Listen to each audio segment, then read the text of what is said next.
আসসালামু আলাইকুম। Crown cement সকালের খবরে আমন্ত্রণ জানাচ্ছি আমি মোর্শেদ শোভন। ভয়াবহ অগ্নিকাণ্ডে ক্ষতিগ্রস্ত ঢাকার হযরত শাহজালাল আন্তর্জাতিক বিমানবন্দরের কার্গো ভিলেজ পর্যবেক্ষণ করছেন ফায়ার সার্ভিসের 4টি ইউনিট।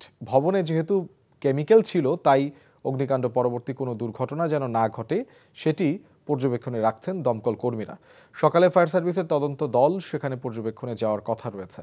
এদিকে বিমানবন্দরে আমদানিকৃত মালামাল 9 নম্বর গেট দিয়ে খালাস দেয়া হবে জানানো হয়েছে। এ সম্পর্কে জানাতে ঘটনাস্থলে আছেন সহকর্মী ওবায়দুল্লাহ মামুন। যুক্ত হচ্ছে তার সাথে। মামুন, এই মুহূর্তে সেখানকার পরিস্থিতি কেমন দেখছেন? আর তদন্ত কমিটি কাজ শুরু করেছে কিনা, ক্ষয়ক্ষতি বা অগ্নিকাণ্ডের কারণ সম্পর্কে কি জানা যাচ্ছে? হযরত শাহজালাল আন্তর্জাতিক বিমানবন্দরে যে ভয়াবহ অগ্নিকাণ্ডের ঘটনা ঘটেছে, সেই ঘটনার পর কিন্তু এখন কিন্তু 4টি ফায়ার সার্ভিসের ইউনিট এই মুহূর্তে কার্গো ভিলেজের ভিতরে অবস্থান করছে, যেন পরবর্তীতে আর কোনো আগুনের ঘটনা না ঘটে বা কোনো ধোঁয়া দেখা দিলে যেন সেখানে ফায়ার সার্ভিস কাজ করতে পারেন। সেজন্য কিন্তু 4টি ইউনিট ভেতরে কাজ করছে। এটি হচ্ছে এখানকার সবশেষ খবর। আরেকটি বিষয় হচ্ছে যে এই অগ্নিকাণ্ডের ঘটনায় যে তদন্ত কমিটি গঠন করা হয়েছে ফায়ার সার্ভিসের পক্ষ থেকে, 7 সদস্যের একটি কমিটি, তারাও কিন্তু এই ভয়াবহ অগ্নিকাণ্ডের ক্ষয়ক্ষতি নিরূপণ করা, এর পিছনে কোনো নাশকতা রয়েছে কিনা, কী কারণে বা কী সূত্রপাত, সামগ্রিক বিষয়গুলি কিন্তু নিরূপণে ফায়ার সার্ভিসের যে 7 সদস্যের একটি কমিটি গঠন করেছে তারা কিন্তু কাজ করছেন এবং আগামী 4 কর্মদিবসের মধ্যে সরকার পক্ষ থেকে তাদের রিপোর্ট পেশ করতে বলা হয়েছে। এবং একই সাথে কিন্তু অর্থ মন্ত্রণালয় কিন্তু একটি 5 সদস্যের কমিটি গঠন করেছে। এছাড়া বেসরকারিভাবে কিন্তু বিজিএমইর পক্ষ থেকেও কিন্তু একটি কমিটি গঠন করা হয়েছে অগ্নিকাণ্ডের ঘটনায় ক্ষয়ক্ষতির পরিমাণ নিরূপণ করার জন্য। এবং আরেকটি বিষয় যুক্ত করতে চাই, সেটি হচ্ছে যে কিছুক্ষণের মধ্যেই কাস্টমস হাউজে বিজিএমই এবং কাস্টমস কর্মকর্তাদের মধ্যে কাস্টমসের সাথে একটি মিটিংয়ে বসার কথা রয়েছে। সেই মিটিংটি কিছুক্ষণের মধ্যেই কিন্তু এখানে শুরু হবে বিজিএমই এবং কাস্টমসের মধ্যে। এবং এই 8 নম্বর গেটে অর্থাৎ আমদানি করা যে মালামালগুলো যে খালাস করার কথা ছিল সেটি কিন্তু বন্ধ, কিন্তু গতকাল 9 নম্বর গেট দিয়ে হালকা পরিসরে কিছু মালামাল খালাস করা হলেও যেটি কাস্টমস কর্তৃপক্ষ বা এই সিভিল এভিয়েশনের পক্ষ থেকে যেটি জানা গেছে সেটি হচ্ছে যে 9 নম্বর গেট দিয়ে এই আমদানি মালামালগুলো খালাস করা হবে। এটি হচ্ছে এখানকার যদি বলি যে সবশেষ খবর। এবং একই সাথে যে বিষয়টি বারবারই ঘুরে আসছে যে অগ্নিকাণ্ডের ঘটনা বিবেচক অর্থাৎ বেসরকারি বিমান চলাচল কর্তৃপক্ষ যেটি বলছিলেন যে 2টা 15 মিনিটে তাদের এই অগ্নিকাণ্ডের ঘটনা, এবং ফায়ার সার্ভিস বলেছেন যে 2টা 30 মিনিট অর্থাৎ 15 মিনিটের যে ব্যবধান সেটি নিয়েও কিন্তু সর্বত্রই কিন্তু প্রশ্ন রয়েছে। এবং বিমান কর্তৃপক্ষের পক্ষ থেকে কিন্তু তদন্ত কমিটি গঠন করা হয়েছে, কিন্তু এই বিমানবন্দরের সার্বিক তত্ত্বাবধানের দায়িত্ব কিন্তু বেসরকারি বিমান চলাচল কর্তৃপক্ষ, এবং তদন্ত কমিটি করা কিন্তু তাদেরই করার কথা ছিল। সেটি কিন্তু আসলে এখনও পর্যন্ত বেসরকারি বিমান চলাচল কর্তৃপক্ষের পক্ষ থেকে কিন্তু কোনো তদন্ত কমিটি গঠন করা হয়নি। সেটি কিন্তু বারবারই বলা হচ্ছে যে আসলে কোনো গাফিলতি রয়েছে কিনা, সে বিষয়টি কিন্তু এখানে বারবারই প্রশ্ন হচ্ছে বেবিচকের বিরুদ্ধে, যে তারা আসলে কেন এই তদন্ত কমিটি গঠন করছে না। এবং পর্যায়ক্রমে কিন্তু সব কিছু স্বাভাবিক করতে সরকারের পক্ষ থেকে অর্থ মন্ত্রণালয়, বিজিএমইএ, বাংলাদেশ এয়ারলাইন্স তারা কিন্তু সামগ্রিকভাবে কাজ করছে। এই ছিল আমার কাছ থেকে হযরত শাহজালাল আন্তর্জাতিক বিমানবন্দরের অগ্নিকাণ্ডের ঘটনার সবশেষ খবর। দর্শক, আমরা জানছিলাম কার্গো ভিলেজ অগ্নিকাণ্ড পরবর্তী আপডেট। ঢাকার অদূরে সাভারে বাংলাদেশ ইউনিভার্সিটি অব প্রফেশনালস বিইউপির শিক্ষার্থীকে সংঘবদ্ধ ধর্ষণের ঘটনায় প্রধান অভিযুক্ত সোহেল রোজারিওকে গ্রেফতার করেছে গোয়েন্দা পুলিশ। এ নিয়ে ধর্ষণের ওই ঘটনায় 2 আসামিকে গ্রেফতার করা হলো। গতরাত 1:30টার দিকে গাজীপুরের কালীগঞ্জে অভিযান চালিয়ে তাকে গ্রেফতার করা হয়। বিষয়টি নিশ্চিত করেছেন ঢাকা জেলার পুলিশ সুপার মোহাম্মদ আনিসুজ্জামান। সোহেল রোজারিও সাভারের কমলাপুর গোয়ালিও এলাকার বাসিন্দা। প্রাথমিক জিজ্ঞাসাবাদে ধর্ষণের কথা স্বীকার করেছে সোহেল। এর আগে চাঞ্চল্যকর ওই ঘটনায় সোহেল রোজারিও অন্যতম সহযোগী মিঠু বিশ্বাসকে গ্রেফতার করা হয়। ঢাকা জেলা উত্তর গোয়েন্দা পুলিশের অফিসার ইনচার্জ মোহাম্মদ জালাল উদ্দিন জানান, তথ্য প্রযুক্তির সহায়তায় প্রধান অভিযুক্ত সোহেল রোজারিওকে গ্রেফতার করা হয়েছে। এছাড়ভুক্ত অপর আসামি বিপ্লব রোজারিওকে ধরতে জেলা পুলিশের একাধিক টিম কাজ করছে। গত মঙ্গলবার সন্ধ্যায় ভুক্তভোগী ওই তরুণী প্রাইভেট পড়িয়ে বাসায় ফেরার পথে ধর্ষণের শিকার হন। আসামিদের গ্রেফতারের দাবিতে রোববার ঢাকার মিরপুরে বিক্ষোভ মিছিল করেন বিশ্ববিদ্যালয়টির কয়েক হাজার শিক্ষার্থী।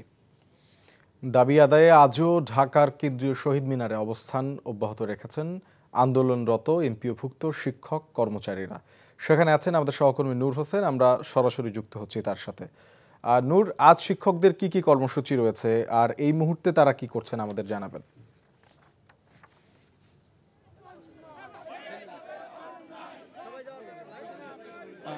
শোভন, 20% আবাসন ভাতা এবং 1,500 টাকা চিকিৎসা ভাতা, 75% উৎসব বোনাস, যেটি এর দাবিতে শিক্ষকদের যে আন্দোলন, শিক্ষকদের যে কর্মসূচি, সেটি আজকে প্রায় 8-10 দিনের মতো চলছে।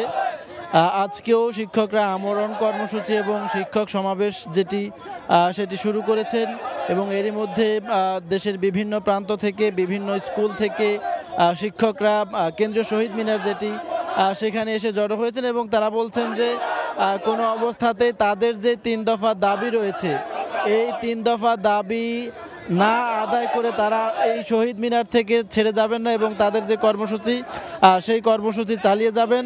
সরকারের কাছে তারা দাবি জানাচ্ছেন যে অতি দ্রুততম সময়ের মধ্যে তারা বলছেন তাদের এই যৌক্তিক দাবি যাতে সরকার মেনে নেয় এবং এই 3 দফা দাবি মেনে সরকার যদি প্রজ্ঞাপন দাবি করে সেক্ষেত্রে তারা তাদের যে কর্মসূচি, তাদের যে আন্দোলন সেটি এখান থেকে সরিয়ে নেবেন এবং এখানকার শিক্ষক যারা রয়েছেন তারা বলছেন সারা দেশে তাদের যেই কর্মবিরতি চলছে সব শিক্ষকের কাছেই তারা আহ্বান জানাচ্ছেন এবং তারা হুঁশিয়ারিও দিচ্ছেন যে যতক্ষণ পর্যন্ত না তাদের এই দাবি মেনে নেওয়া হবে ততক্ষণ পর্যন্ত দেশের কোনো স্কুলেই কোনো ধরনের ক্লাস, কোনো ধরনের পরীক্ষা এবং কোনো ধরনের প্রশাসনিক কর্মকাণ্ডের সঙ্গেও কোনো ধরনের শিক্ষকরা জড়িত হবেন না এবং যতক্ষণ না দাবি না আদায় হবে ততক্ষণ পর্যন্ত এখানে যেরকম অনশন কর্মসূচি অথবা অন্যান্য আরও কঠোর কর্মসূচি চলবে, একইভাবে দেশের সব স্কুল বন্ধ থাকবে, সব ধরনের কার্যক্রম বন্ধ থাকবে, পাঠদানও বন্ধ থাকবে। এজন্য তারা বলছেন যে শিক্ষার সুষ্ঠু পরিবেশ ফিরিয়ে আনবার জন্য সরকার যেন দ্রুততম সময়ের মধ্যে তাদের সবগুলো দাবি মেনে নেয়। শোভন। দর্শক, আমরা জানছিলাম এমপিওভুক্ত শিক্ষক কর্মচারীদের আন্দোলন কর্মসূচির খবর। নাটোর সদরে পুকুরে ডুবে আব্দুল্লাহ নামে এক মাদ্রাসা ছাত্রের মৃত্যু হয়েছে।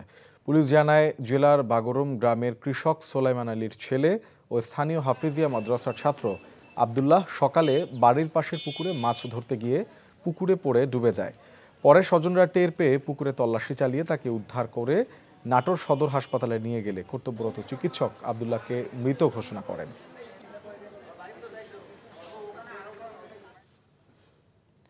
পশু খাদ্যের মূল্য বৃদ্ধিতে আগ্রহ হারাচ্ছেন কুমিল্লার লালমাইয়ের দুগ্ধ খামারিরা। তবে সংকটের মধ্যে সেখানকার অনেক পরিবার ও খামারে এখনও গরুর দুধ উৎপাদন হচ্ছে বাণিজ্যিক ভিত্তিতে।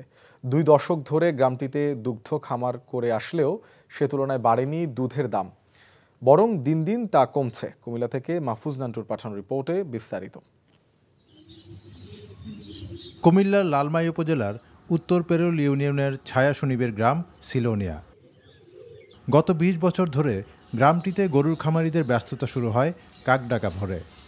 কর্মচাঞ্চল্য চলে সূর্যাস্ত পর্যন্ত।